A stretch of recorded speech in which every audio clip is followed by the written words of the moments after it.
We have a phone caller. I wonder if I'm related to the caller. Let's see. You're on the air. WGBB, you are on the air on Dave's Gone By. Hello. Hello, is this Dave? This is he. Who dis?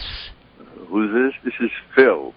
Phil. Phil who? I think I know. Your dad. Yeah, hey, Dad. How you doing? Thanks for staying up late with Jeff and me on Dave's Gone By. How you doing? Did you know Good. was Moon for the Misbegotten? What Did you know? Did you know that the name of the play we were looking for is Moon for the Misbegotten? No. Oh, you're just calling in because I begged for a caller. So, yay! Thank you for calling in, Dad. How you doing? Alrighty. Yeah. How's it going? Happy Memorial Day. Can you have a happy Memorial? Yeah, it's not supposed to be a happy day. That's what people forget. It's remembering. Yeah, Veterans that's right. is for living and dead Commemorating soldiers. the war ones dead. we lost. Yeah. So it's like. And are you a war veteran? No, Dad's a veteran. Non-war veteran. What do they call that? A peacetime. Peacetime. Yeah. What? But what is that called? You're a veteran, aren't you? You were in the Air Force, yeah. Air Force, right? But you're not a veteran of a war. You're. No. Okay, You kept cool. America free in peacetime. Yeah. Nice going. Pre-Vietnam, post-Korea. I gotta tell you, I'll never forget when I was marching on Fifth Avenue in New York. Mm-hmm. When the crowd reacted, it really had an effect. I mean, they cheered our contingent, and it was very nice. Wait, what do you mean? Why were you marching down Fifth Avenue? The Memorial Day Parade. Oh, that's nice. Yeah. Did you do that while you were in the service, or years later? When did you do that? No, this was early in my career in the Air Force. Oh, wow. Have you since taken Dave to the Memorial Day Parade? Locally. I'm sorry? Have you since taken Dave and participated in the Memorial Day Parade? I can't hear you. Have you taken Dave to the Memorial Day Parade since? No. Oh, I haven't had a chance to take Dave many places anymore. Maybe next year. Well, we have the occasional parade in the neighborhood. I think twice a year we have. Is it Memorial Day or Labor Day or what is it? Columbus Day? Yeah, no, they have Memorial Day parade. Memorial, so maybe there's probably one tomorrow. It's usually today. It used to be in Hewlett, but now I think they combine the parades, and the Hewlett people would go to either Valley Stream or I don't know. It never caught on. It'd be funny if all these little Jewish kids and Italian kids marched into Hempstead. It's like the Memorial Day Massacre. I think that'd be hysterical. It's like the little with their instruments. Humor, you know, the children are always very funny. Suddenly rocks and bottles start flying. Oh, I think now that would be my kind of a parade. You are a sick human being. It becomes a Memorial Day run because the gunshots start ringing out. You know. Very nice. Yeah, I think so. You brought him into this world. Huh? I said you brought him in. You could take him out. Don't blame me. I didn't do it alone.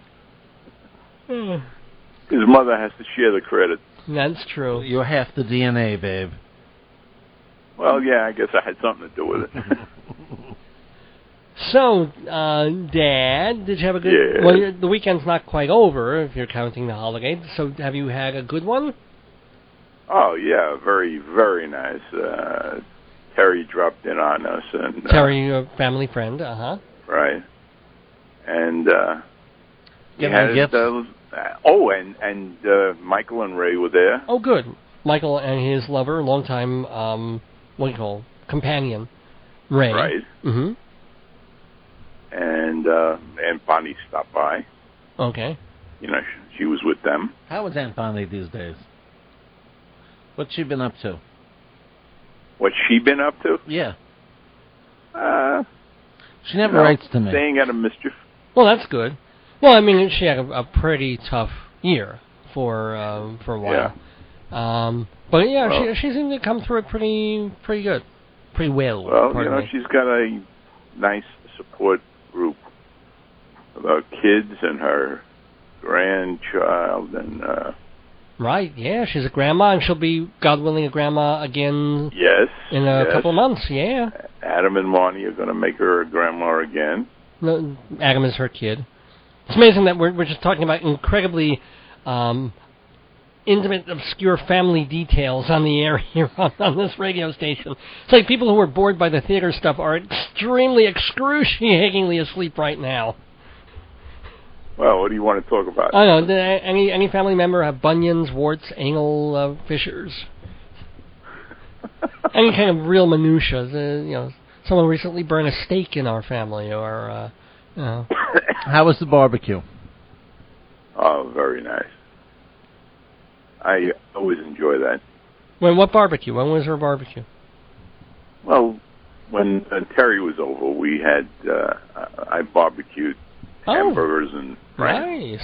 And for me, that's a treat. Yeah, of course. Well, Dad shouldn't be having that often. Never but every mind. Once in a blue. Well, yeah, okay. I had one Frank. I can have the hamburgers. Okay. Frank was my reward for being a good boy. Good for you.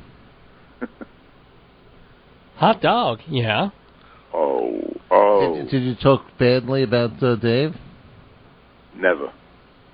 See? Why? You don't talk badly about your children. That's not in the karma. Well, at least not in our family kind he of way. He must not have been in the neighborhood. Although, yeah. Grandma Lucy, she should rest in peace, was always talking about her rotten kids. Any kid in our family was rotten. And this will give you a Lucy, that'll give you a Lucy.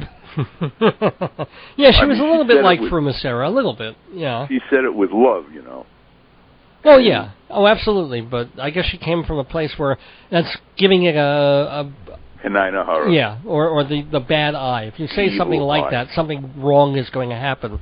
So you say the bad thing instead. If you say something good about the ones you love, the devil hears it and gets even. Well, Whatever I used to think, until I went to California a couple of weeks ago, I used to think that the whole nature of break a leg, in acting terms, came from that idea. That you tell someone, break a leg because something bad is going to, you tell something, let something rotten happen, and therefore... Go out and have a good show. Right. And, but instead of saying good luck... Well, you can't say good luck. Well, but the thing is, that has nothing to do... That's a Jinx phrase in the theater. Right. That has nothing to do, apparently, with really where break a leg came from. But your father and I never wrong. What?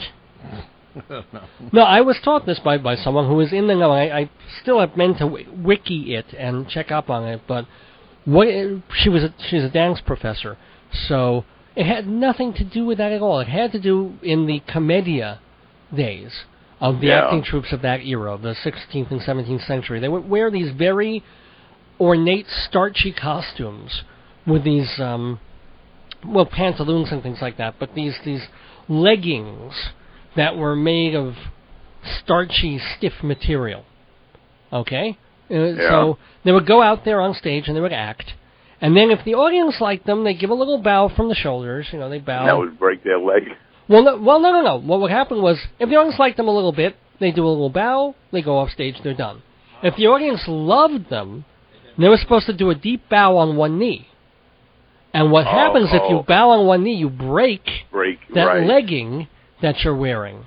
And that's why, what it means is, go out, break a leg, let the audience love you so much that you have to do the deep bow. That's where it came from. I had no idea. Oh, that makes sense. Isn't that fascinating? Yeah. Yes. I love Your son is so full of these morsels of wisdom. I wasn't until I learned it, 3 weeks ago. So. That reason. Yeah, well, it was one of the things that I learned when I was in California. See, the National Endowment for the Arts and USC, University of Southern California, spent thousands of dollars to teach all of us things like this. Thousands of dollars of your tax money, ladies and gentlemen, to send a bunch of arts journalists to Los Angeles to learn that kind of thing and to be better journalists and writers and, Well, obviously it wasn't wasted. That's right. That's right. The thousands and thousands of dollars taught me where break a leg came from. So I'm proud to share that info with you. See, it doubles back. It comes back at you. You know? I didn't learn anything else. Never mind. Balboa Island is nice. No, I'm kidding. That was. Let's see, where else were we? Okay, well, it's 1:33 a.m. here on WGBB and everywhere on the East Coast. I'm Dave Lefkowitz. We're doing Dave's Gone by Overtime. If you're normally used to listening to gospel music at this hour, you probably have guessed by now that there ain't going to be gospel music at this hour. Next week, I'm sure they'll be back. But on the holiday, I don't know, I guess they... I'm not sure. I guess people want to do other things rather than sit behind the microphone in a piece of glass, solitary in a room on a holiday, except lunatics like me and Jeff. So, that's the thing. Well put, David. This is where we would rather be on a holiday. Everybody else would rather be doing something, like a beach with family and friends, with whatever. No, I want to be here talking to virtually, 3 people. If they're out there. If there's a signal from this radio station at this time of night, if they haven't turned it down to like 5 watts. But then again, it goes up on the internet next week, so it is saved for posterity, for what that's worth. So is there anything I can get you from, bring you back from Thailand? Did you collect anything? How about some fancy schmancy balloons? Go, Dad. Or a Thai copy of Performing Arts Insider Theater magazine, The Bible of Broadway. Yes. And a really, really, really, 2-week-old sandwich from the Woodrow Delicatessen. Any sandwich from Woodrow Delicatessen is a good idea. Yeah. I tell you, I brought bagels to Thailand last time. Not so popular. I wonder why. I don't know. They didn't like the bagels so much. Well, did they make the trip okay? Yeah. Really? I hated the cream cheese. They hated the cream cheese. Were they hot as a rock? No. Because I kept them. See, the trick I know how to keep bagels now, because after when I owned the deli, they told me the trick is not to wrap them in plastic and all that. Yeah. The trick is in a brown paper bag. The brown paper bag is a trick. And then around that, you put plastic around the brown paper bag. Oh, okay. And that keeps them for how long? Probably up to a week or so. Oh, okay. Is that better than putting them in the freezer? No, freezer will keep them fresh, that's for sure. Yeah. Well, what if you put them in a brown paper bag with a plastic bag around it in the freezer? Is that the best? Probably. Because freezer, freezer starts to taste like freezer. Yeah. But the brown paper bag is big. You could keep a bagel outside and fresh if you leave it in a brown paper bag, roll it up and then put a plastic around it. What about when it gets hard and stuff, you put it in the microwave with a little water on it? That's good, yeah. Does that really make it come back? It works very well, except... not too much water. In my experience, I've got one problem with that. Yeah. It turns into a rock. Oh, yes. Very quickly. But you can keep microwaving it back. Is that how you do it? You eat a quarter of the bagel, you pop it back in the microwave with more sprinkle of water. And that works. That I can verify it works. Yeah. One guy used to do that with, not bagels, but there was one thing where it worked amazingly well. Chocolate chip cookies. You get the crunchy chocolate chip cookies, and you microwave them, and they turn chewy. I love that. That is heaven. You put a little water on chocolate. I don't understand people like you. You like a crunchy chocolate chip cookie with You crumbs. bet. Nope. For me, Pepperidge Farms always did it. Oh, those are good. Their chocolate chip cookies were out of this world. Yeah. But I like the... Whereas the soft batch? The soft baked, I think that's not quite as good. See, I don't like the soft batch because they're a little bit too mealy, but I do like the chewy soft right out of the oven ones when you make them. Well, that's what makes ball games, right? And I have to say, I don't mean to do an anti-non-commercial, but I was at the supermarket a couple of weeks ago and saw that they had on sale Keebler, Keebler Elf chocolate chip cookies. I don't think they're particularly soft batch. They're just kind of their regular thing, but they were chewier than They're disgusting. If you get used to things like Pepperidge Farm cookies and some of the other and the more home-baked things. Pepperidge Farm, wonderful. But the kibbeh, I tried to go, expecting a treat, and it was like, ugh, I don't know what they're putting in these things. Yeah.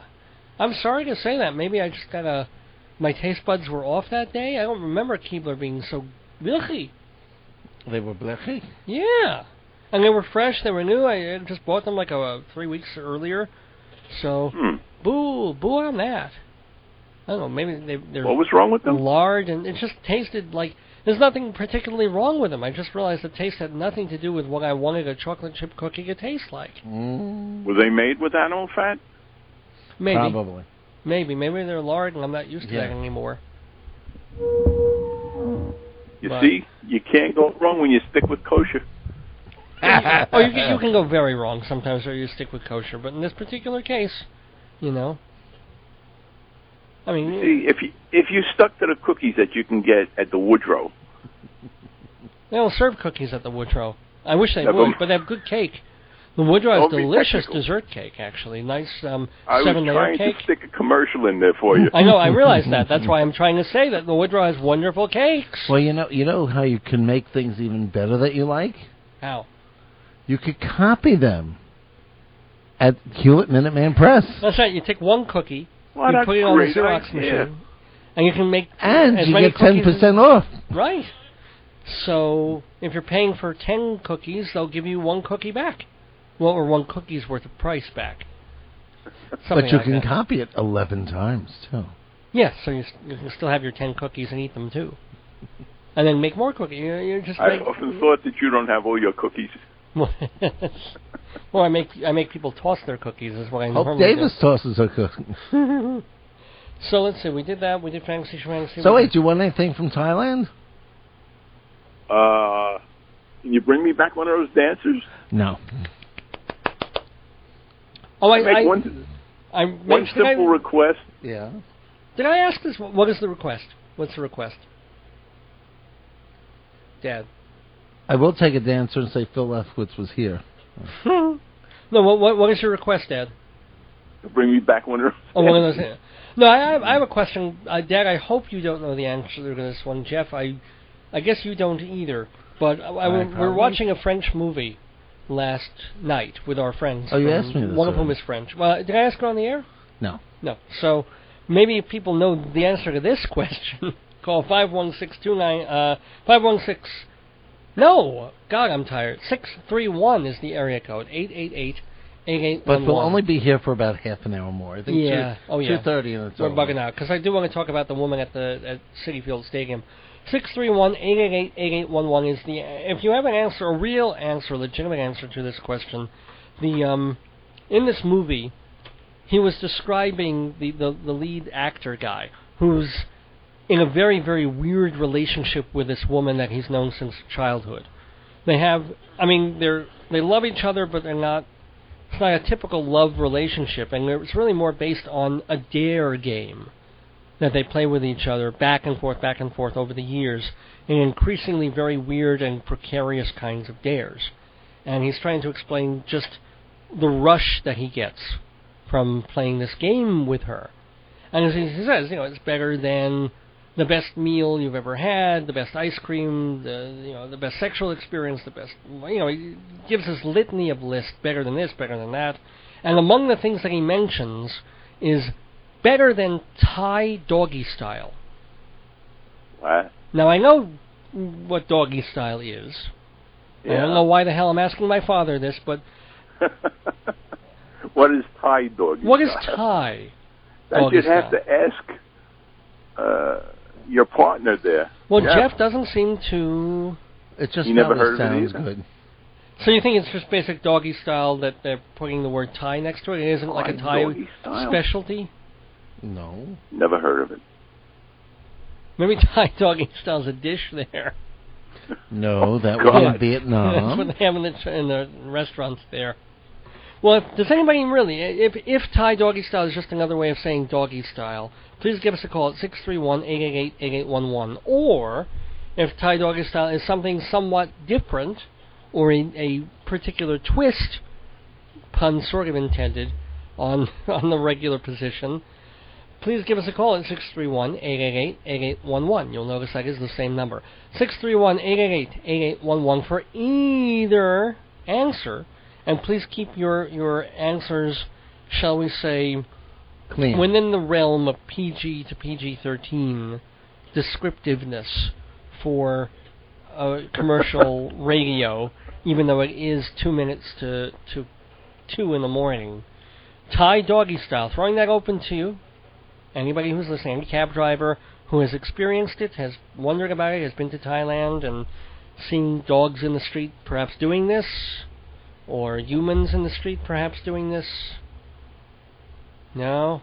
Do they eat dogs in Thailand? No, they don't. They eat them in Vietnam, apparently. Vietnam, yes. And they taste like Shih Tzu. When I was a kid, yes, and I mean very young, I read this book, The Netherlands by Mary McGregor. Yeah. And I will never forget, they were under siege.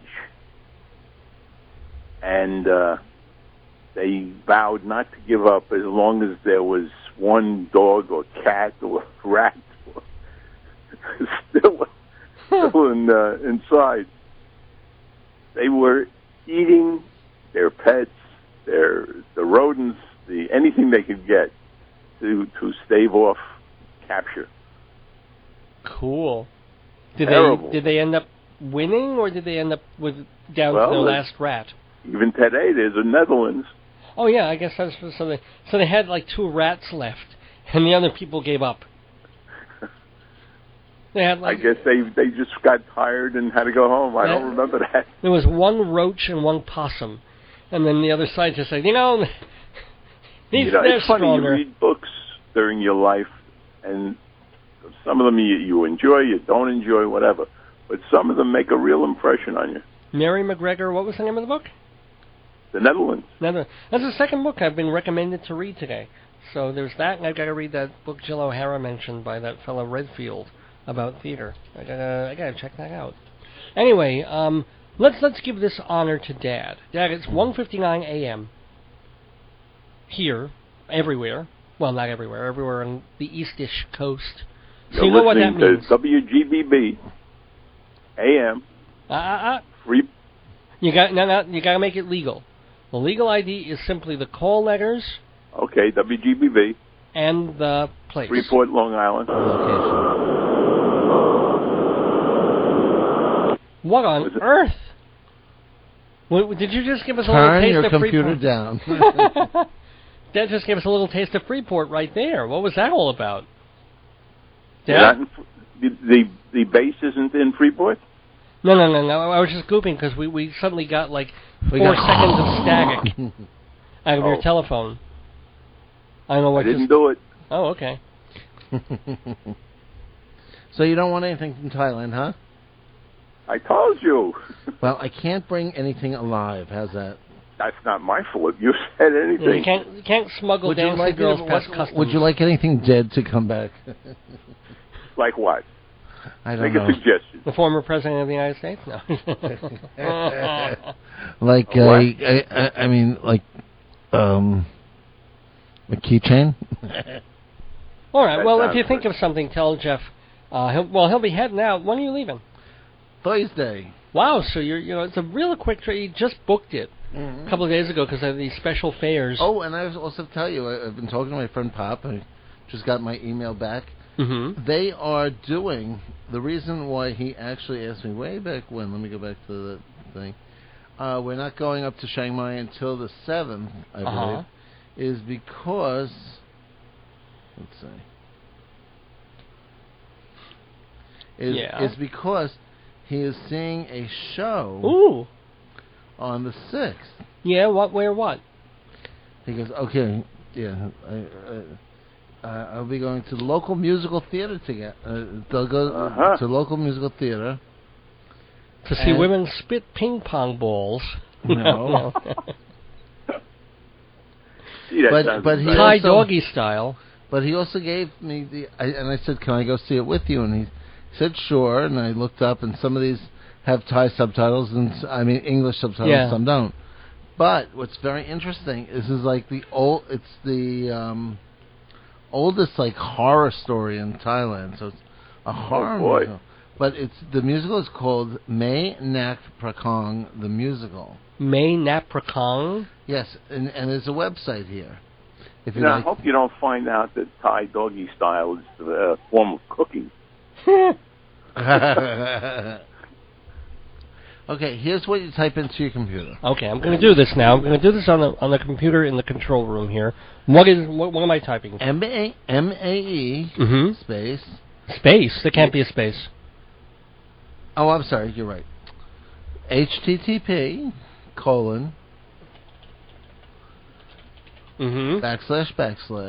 / actually, yeah. Sorry. www. Correct. Yeah. Thai, THAI. Ticket Major. Thai Ticket Major? Yes. All right. .com. /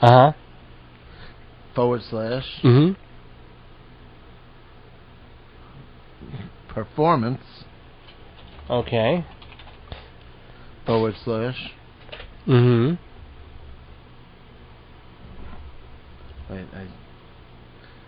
Manek, MAENAK _ the underscore. Manek the underscore. Keep underscoring after. Yeah. The musical. Okay. Underscore. ENG. Underscore. No. No. Okay. Period. PHP. Period. Okay. There's a period after the last P? Yes. Oh, okay. Let's give it a whirl. No. Not found. Oh, come on. There had to be a wrong thing in there somewhere. Let's take that period away from the PHP. Okay. There it goes. Maynak Prakanong, the musical. What? That's what I'll be seeing in Thailand. I wonder if it's the wedding singer or something. Let's see. Maynak Prakanong. And you can hear it if you go down to there's a box on Well, the I can't play this on here, but... why not? Oh, maybe I can. Let's see. Hold on. Dave? Yeah. Isn't it a good time? It's 2:05 to give a shout-out to the viewers who might be waiting for the gospel. Oh, good idea. Just reminding everybody. Thanks, Dad. Reminding everyone that we're listening to this instead of gospel music. This may be gospel music for all I know. Yeah, in that country. Could be polka music for all I know. I think it sounds nice. I think it has a nice. Yeah, that sounds fine. It's just it's this musical. But anyway, yeah, because it's Memorial Day, the gospel folks are taking the night off. So that's why Dave's Gone By, which started way back at 11 o'clock, is still on at 2:05, and we have not taken a break except for a commercial here and there, and except to hear the lovely music of Maynak Prakanong.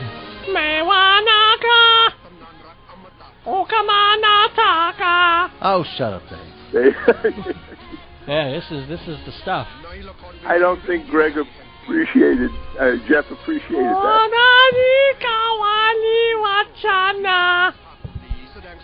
Jeff? Yes? Is that what you like to listen to?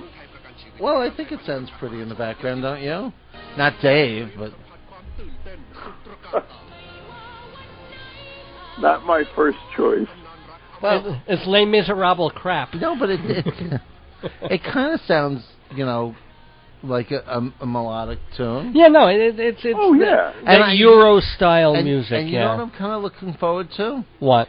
I want to see it. It'll be kind of interesting because it'll be like coming, all the foreign tourists who don't speak English and come to see a Broadway play here.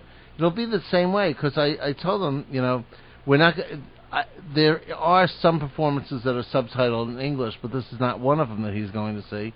And I said, no, I'll go see this one with you. Yeah, it's more interesting than seeing another version of Annie Get Your Gun. I mean, this is a homegrown thing. This is a once-in-a-lifetime experience, I would assume. Nah, they'll hopefully make another, but... It all started with a simple story about 100 years ago of a woman named Nak who lived on the bank of the Prakanong River.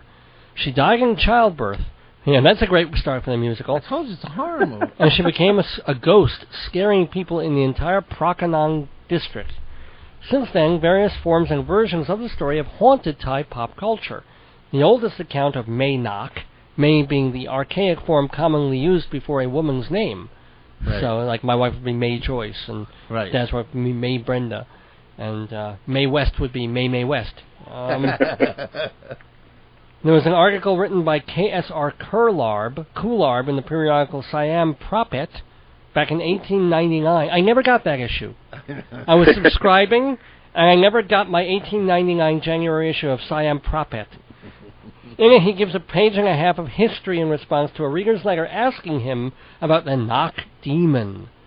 The story goes, in the reign of King Rama III, who was such a bigger a-hole than King Rama II, but nicer than King Rama. Nothing bad about the king. Don't give me this King Rama stuff. Hey, We're not Thai. We don't care. I care. I love the Rama. King Rama. A woman called Amdang Nak. King Rama IV was the king in King and I. Oh, really? Yeah. So this is Rama. This is the guy before him who wasn't worth doing a musical about. Except now they have. During the reign of King Rama III, a woman called Amdang Nak, that Amdang Nak, I tell you, living with her husband Chum. No wonder it's a tragedy. Listen to the people, what they're named over there. And the mountain, what? Yeah? Wait for a minute. Yeah.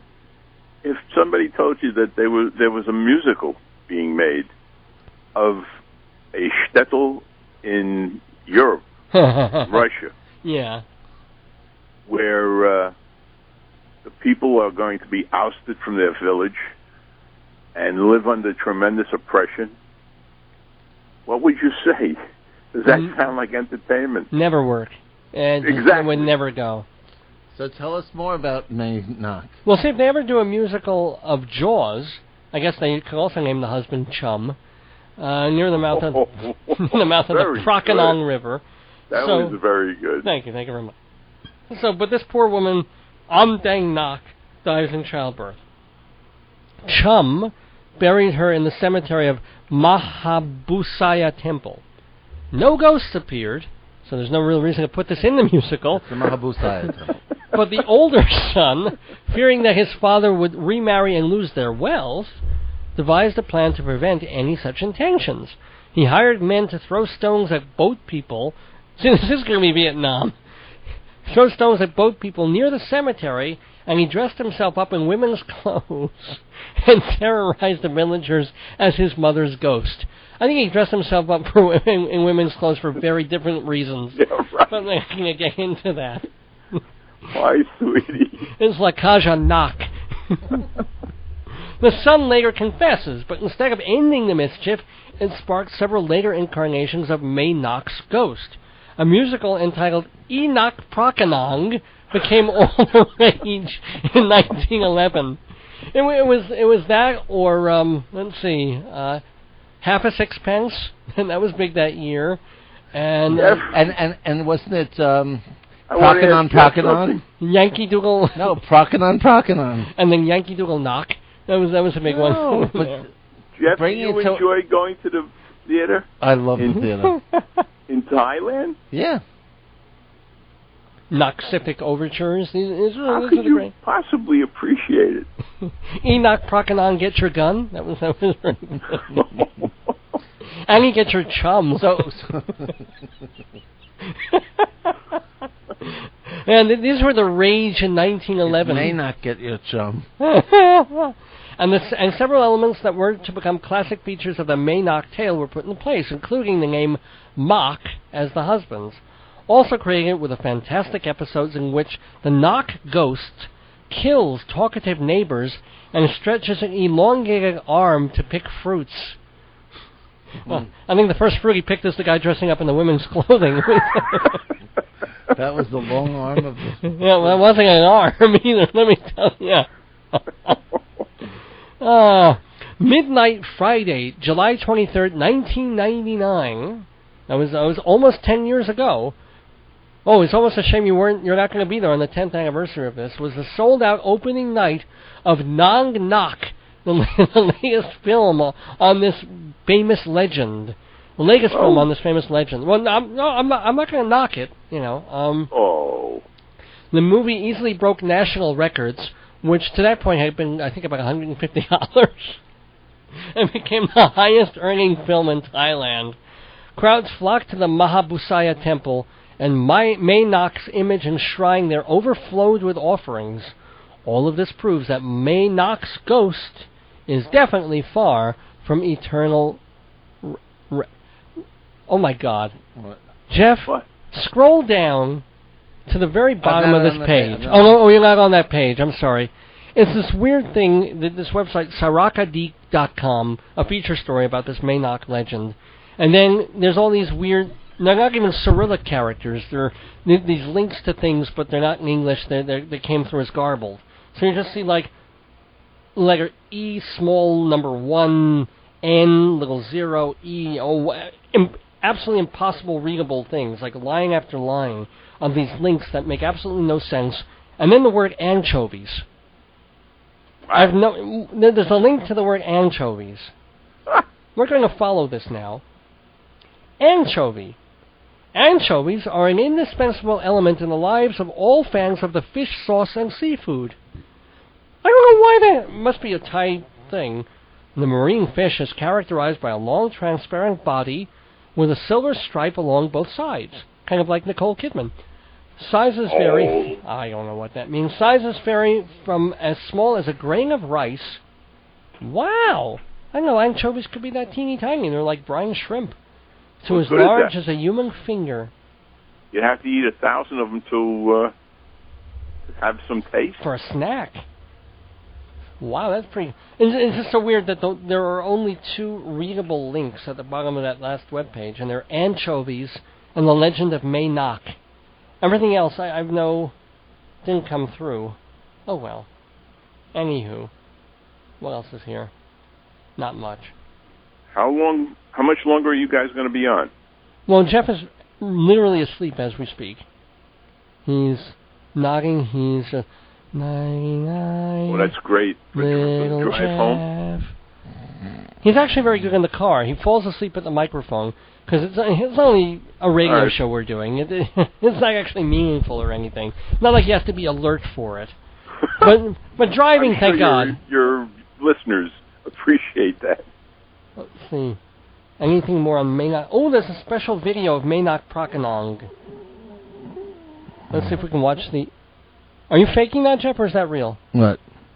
That was real. Jeff just snored into the microphone. Oh, did I really? Yes. Okay, that was real. Oh, that's great. Let's hear a little more of Mae Nak Prakanong. Maybe it's the director or something. Of Mae Nak Prakanong. So you're going to see this, Jeff. You're going to see Mae Nak Prakanong. Mae Nak Prakanong, the musical. Wow. That's so great. I'm envious, Jeff. You're having Mae Nak envy?